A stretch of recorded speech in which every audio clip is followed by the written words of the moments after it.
Diário de Pernambuco TV. Veja os destaques desta semana. Genealogia da ferocidade do crítico Silviano Santiago. Ele, como grande intérprete do Brasil, é questionar um pouco por trás da crítica literária o país que nós estamos vivendo. Peça chama ao debate sobre a violência contra a mulher. Quem é mulher sabe que vive o dia a dia de uma violência constante, seja de assédios no meio da rua, seja de violências mais físicas, realmente. Maio é o mês em que milhares de ativistas se mobilizam em todo o Brasil para debater e defender a descriminalização da maconha. Acompanhamos a Marcha da Maconha no Recife e conversamos com especialistas.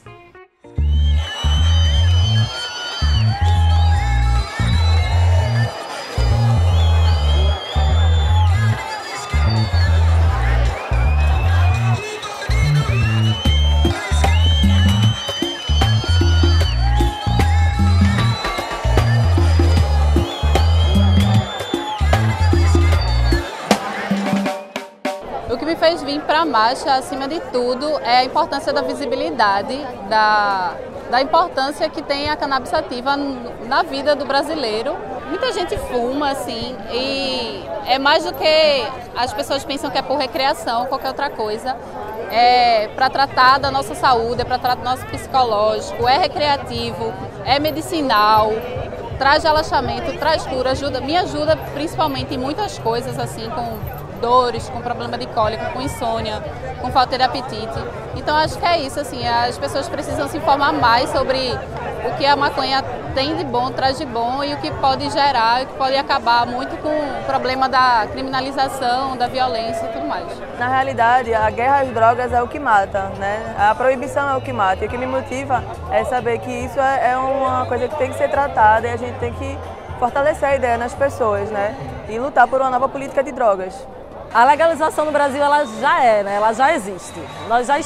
Se você quiser comprar maconha, você compra maconha mais fácil do que você compra um Rivotril. Você precisa de receita para Rivotril. Para maconha você vai em qualquer esquina e tem. Então a gente vive uma hipocrisia em cima disso, que as pessoas já usam, a gente já fala, a gente já sente todos os males, sendo que a gente vive em cima de um mercado que não quer perceber os avanços científicos e continuam criminalizando as pessoas. Por isso que a gente fala que essa guerra às drogas ela é uma guerra específica. Ela é uma guerra contra as pessoas e contra as pessoas pretas e contra as pessoas pobres. Então, por isso que não se quer legalizar, por isso que não se quer mudar essa política, porque ela é conveniente para um país que quer continuar escravizando as pessoas, que quer continuar maltratando as pessoas. Então, antes de tudo, eu acho que por ser negro, é importante mais a gente estar aqui, já que a população negra e principalmente a juventude negra é a que mais sofre, é a que mais atingida, né, por essas leis racistas, proibicionistas, que é um projeto de lei racista e que a gente, se estudar história um pouquinho, entende e consegue compreender de onde vem a proibição da maconha, né? Gilberto Freire, por exemplo, afirma no livro Nordeste, de 1937, que a planta era usual entre os negros desde tempos imemoriais. Só que a gente não pode esquecer que os mais empobrecidos no Brasil eram justamente os negros, que vinham sendo explorados de modo desumano até aquele período em que a ciência estava professando ideias de superioridade da raça branca. Os negros fumavam maconha por vários motivos, não necessariamente porque isso era um elemento fundamental da sua cultura, como diziam alguns interessados pelo tema no início do século XX, mas também porque era fácil de produzir e, consequentemente, era uma planta muito barata, como já sinalizava Gilberto Freire. A condição de empobrecimento e exploração dos negros também os colocava numa posição de contestações frequentes. E isso não necessariamente era feito como se faz na academia de hoje, a partir de uma noção de discussão que pressupõe um mínimo de respeito e a disputa de argumentos e não de golpes. A contestação era prática. Eram boicotes à produção, furtos, roubos e muitas outras práticas de contestação da ordem instituída, que era evidentemente opressora para pobres e negros no início do século XX, como, diga-se de passagem, parece continuar a ser ainda hoje, no século XXI. Tudo isso fez com que a maconha, assim como as religiões africanas, muitos remédios, danças e rituais comuns a negros e negras, se tornassem reprimidos no Brasil.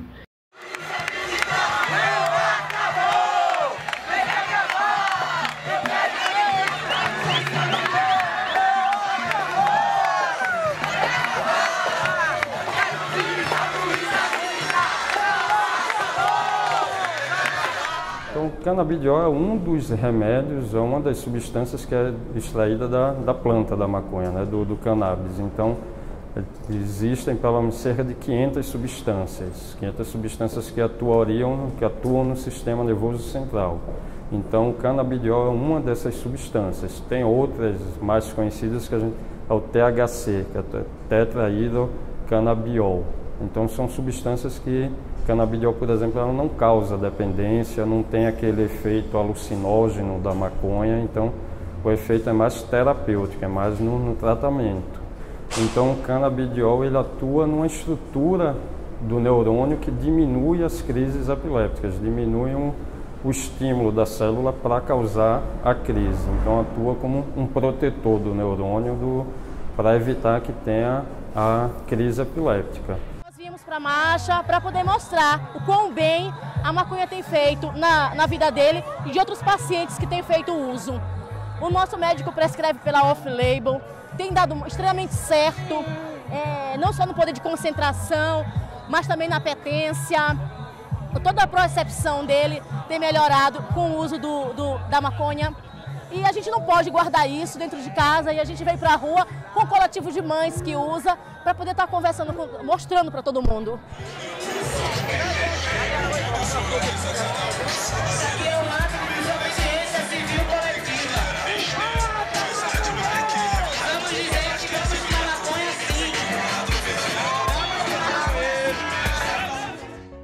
A análise do crítico Silviano Santiago no livro Genealogia da Ferocidade inclui comentários não apenas sobre o contexto literário, como também o período político do Brasil e da América Latina, de quando Grande Sertão Veredas, de Guimarães Rosa, foi lançado. O que há, que se diz e se faz, que qualquer um vira brabo corajoso se puder comer cru o coração de uma onça pintada. Mas a onça, a pessoa mesma, é quem carece de matar. Mas matar a mão curta, a ponta de faca. Ano passado, quando o Silviano Santiago fez 80 anos, a gente havia marcado uma entrevista lá no Rio de Janeiro, na casa dele, e ele me falou de um plano que era o seguinte: quando ele fizesse 80 anos, ele iria prestar conta com quem contava na literatura brasileira. Então ele tinha 2 livros para ser lançado, prontos. Um era Machado, que saiu pela Companhia das Letras, e outro esse ensaio aqui, o Genealogia da Ferocidade, que é um livro sobre Guimarães Rosa, sobre o Grande Sertão Veredas, que acabou saindo pelo selo do Suplemento Pernambuco, o primeiro livro do selo, pela Companhia Editora de Pernambuco, a CEP. Eu levantei, claro, uma bibliografia crítica, o que de melhor tinha sido escrito sobre o Grande Sertão Veredas. Essas leituras tentavam, de certa maneira, enquadrar o Grande Sertão Veredas na história nacional. Mas eu percebia, não é, que essa maneira de conformar Grande Sertão Veredas a os sertões de Euclides da Cunha acabava domesticando. Daí vem a ideia principal que está no Genealogia da Ferocidade. E o que é curioso do projeto de Silviano Santiago não era apenas escrever sobre os 2 maiores autores da literatura brasileira, mas era também ele, como grande intérprete do Brasil, questionar um pouco por trás da crítica literária o país que nós estamos vivendo e pensar um pouco a precariedade da nossa democracia. O livro do Machado, que saiu ano passado, ele acontece nos últimos 5 anos de Machado, ou seja, nos primeiros momentos, nos primeiros anos da República Velha. Ou seja, e a República Velha foi o quê? Foi um golpe.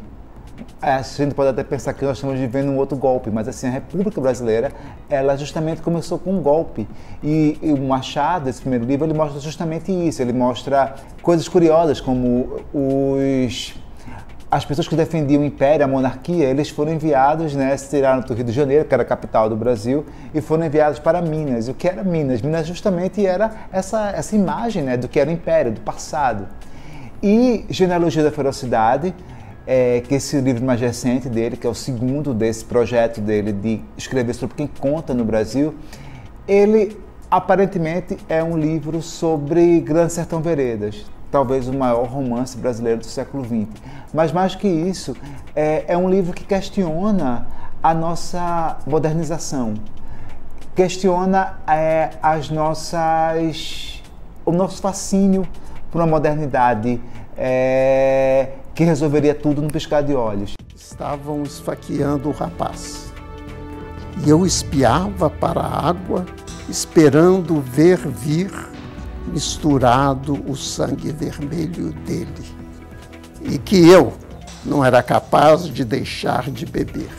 Grande Sertão Veredas é aquele enclave que foi constituído exatamente por uma modernização às pressas, corrida, poderia ser exemplificado pelo que constituiu, no final do século XIX, a favela no Rio de Janeiro, ou as prisões atuais no Rio Grande do Norte, no Amazonas ou em São Paulo, onde os valores dominantes são a anarquia e a ferocidade. Está muito claro no romance que para você sobreviver naquelas condições, você tem de matar. O Grande Sertão Veredas ele foi lançado nos anos 50, ou seja, num período em que construção de Brasília, da ideia de modernização de Juscelino, com o auge da Bossa Nova, né? O começo da Bossa Nova, que passou a imagem de cool, de moderno no Brasil. E nesse momento que estava essa imagem moderna do Brasil se estabilizando, o que acontece? Guimarães Rosa vem com um livro que desestabiliza tudo que a literatura brasileira fazia, e é um livro que ele se passa não nesse país moderno, nesse país de cidades se erguendo, mas no interior do Brasil, no sertão do Brasil. Guimarães Rosa e a própria leitura que ele faz do Brasil já está na carta de Pero Vaz de Caminha. Grande Sertão Veredas, da cultura brasileira, é sem dúvida o livro mais radical contra o desenvolvimentismo que é feito sem a preocupação social e humana. E esse livro, Genealogia da Ferocidade, ele é muito preciso ele ser lançado agora, justamente onde a gente está vivendo uma espécie de fragmentação, de rachadura grande nessa ideia da gente de modernização e nessa ideia da gente de democracia.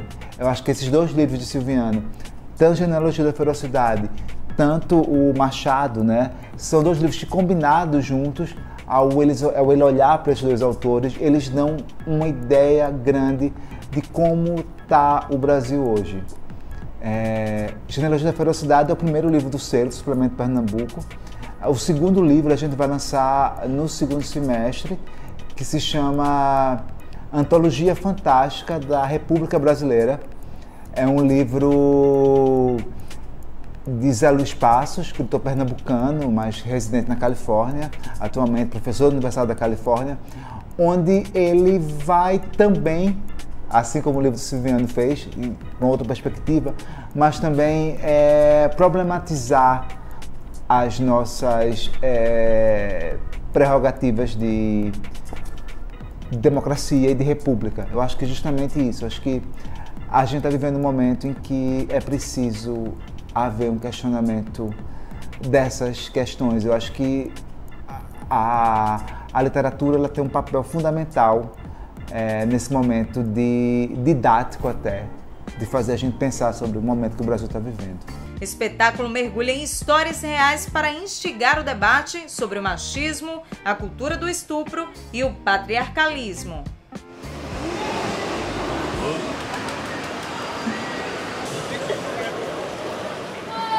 Respeitável público, se aproximem!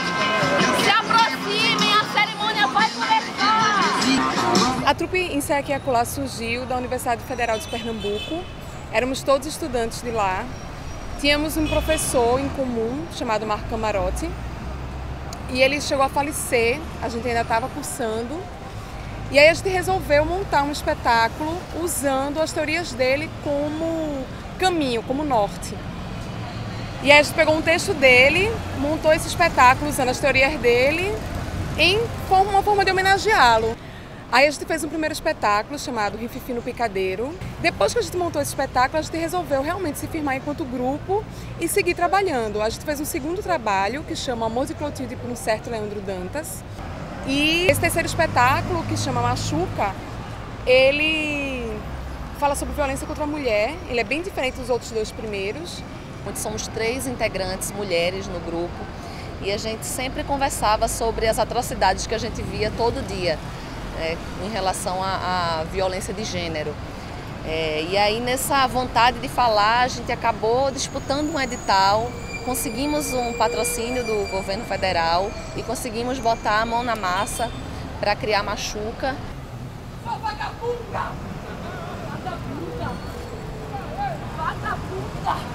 E o foco principal é falar sobre a cultura do machismo, a cultura do estupro e tentar expor para as pessoas essa problemática e a partir daí a gente refletir como é que a gente pode criar uma sociedade mais justa, igualitária, menos misógina e mais segura para as mulheres.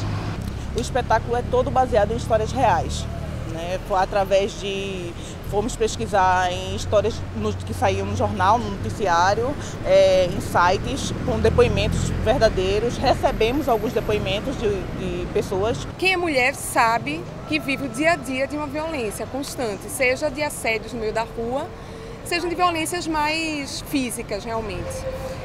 E quando a gente começou a escrever o projeto, Pernambuco figurava entre os 10 piores estados do Brasil no índice de violência contra a mulher. Hoje a gente conseguiu ainda piorar esse ranking.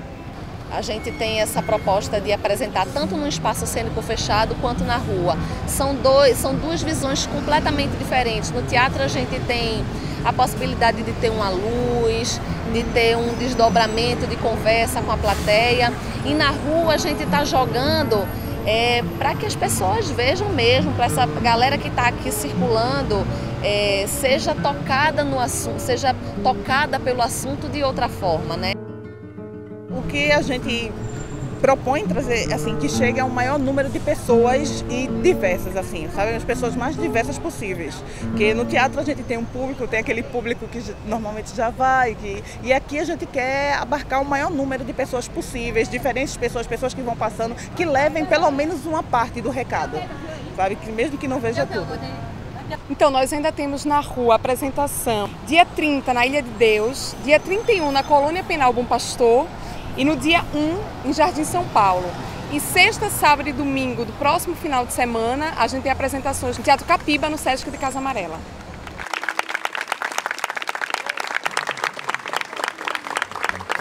O Diário de Pernambuco TV fica por aqui. Te encontro na próxima semana. Até lá!